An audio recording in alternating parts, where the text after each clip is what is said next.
ایک بڑی رکت انگیز حدیث ہے. ہمارے یوسف بھائی نے اس پہ کلپ بھی بنایا ہے، صفین کی راتوں میں. بخاری مسلم دونوں میں حدیث ہے.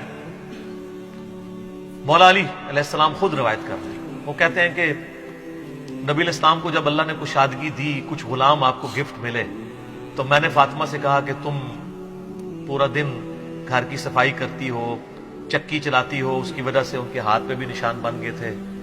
اس طریقے سے سامان اٹھا کے لاتی تھی تو رسی کے نشان یہاں پڑے ہوئے تھے. تو نبی علیہ السلام سے جا کے جو ہے وہ ایک غلام ڈیمانڈ کر لیتے ہیں جو ہمیں ذرا ہیلپ آؤٹ کر دے گا. جب سب کو مل رہا ہے تو ہمیں بھی مل جائے گا.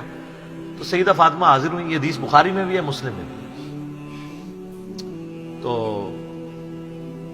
حضور علیہ السلام کے پاس گئیں، بات نہیں کر سکی. طبیعت میں تربیت کس کی تھی سر؟ بولڈنس نہیں تھی وہ، حالانکہ باپ ہے اور حضور کو پتا تھا اپنی بچی کی عادت. تو وہ گئیں، بات نہیں کر سکی، واپس چلی گئی.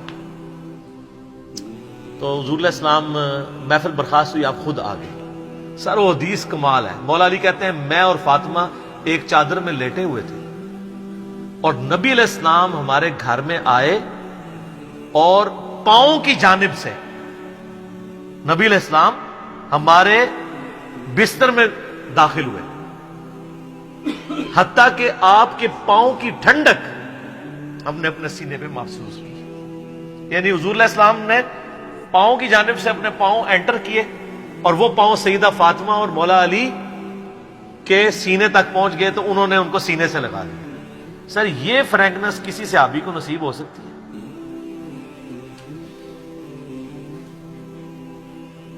تو آپ نے فرمایا وہ فاطمہ تم آئی تھی، کوئی کام تھا؟ سیدہ فاطمہ سے پھر بھی بات نہیں نکلی. حضرت علی کہتے ہیں میں نے نا پھر کہا یا رسول اللہ وہ میں نہیں بھیجا تھا، پورا دن کام کرتی ہے. آپ کی بیوی کہتی ہے ہماری کوئی ذمہ داری نہیں ہے.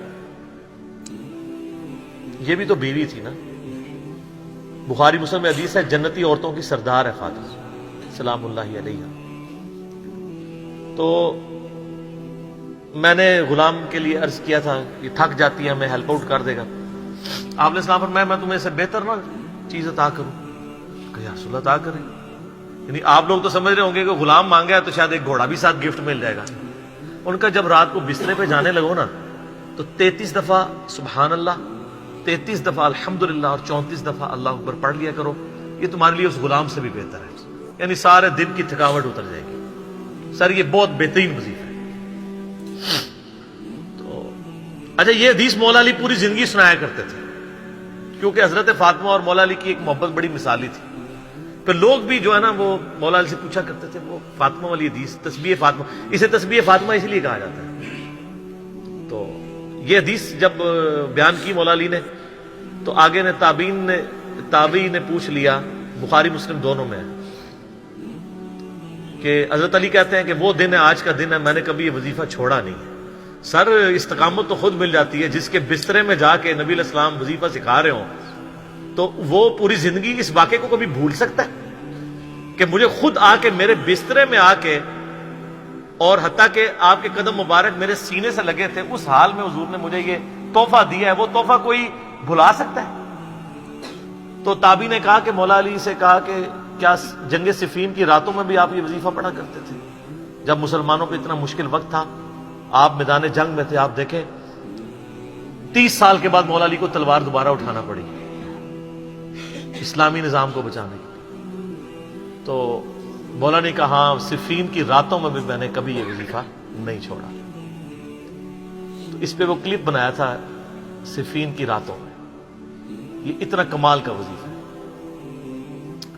اللہ تعالیٰ ہمیں اس وظیفے پہ استقامت دے اور کچھ نہ کر سکیں یہ ضرور کیا کریں. بخاری مسلم میں حدیث ہے، عائشہ کہتی ہیں نبی علیہ السلام نے فرمایا کہ اللہ تعالیٰ کو سب سے بڑھ کر محبوب عمل وہ ہے جو مستقل مزاجی سے کیا جائے خواہ تھوڑا ہی کیوں نہ ہو، بنسبت اس عمل کے جو بہت زیادہ ہو لیکن مستقل مزاجی سے نہ ہو. ایک بندہ ایک دن 1000 دفعہ سبحان اللہ پڑھتا ہے، اگلے دن 10 دفعہ پڑھتا ہے، اس سے بہتر روزانہ ہی 10 دفعہ پڑھا. تو یہ وظیفہ 100 دفعہ پڑھنے کے لیے کوئی زیادہ ٹائم ریکوائرڈ نہیں ہوتا. آپ روٹین میں ہیں، آپ پاس دونوں آپشن ہیں، الگ الگ کر کے پڑھ لیں تب بھی ٹھیک ہے، ایک ہی دفعہ میں پڑھ لیں سبحان اللہ والحمد للہ ولا الہ الا اللہ واللہ اکبر تب بھی درست ہے. اور فرض نماز کے بعد تو اور کوئی وظیفہ، ایک آیت الکرسی والا وظیفہ اور یہ تسبیح فاطمہ والا وظیفہ اور تکبیر بلند کرنا، استغفار پڑھنا، اللہم انت السلام منک السلام، سارے اذکار اس میں لکھے ہوئے ہیں. چند ایک وظائف تو ضرور پڑھیں اور اس میں یہ والا وظیفہ کبھی نہ چھوڑیں، یہ بہت ایکسٹرا آرڈنری وظیفہ ہے. مغرب کی اذانیں شروع ہو چکی ہیں، بقیہ سوالات انشاءاللہ اذان مغرب کے وقفے کے بعد انشاءاللہ.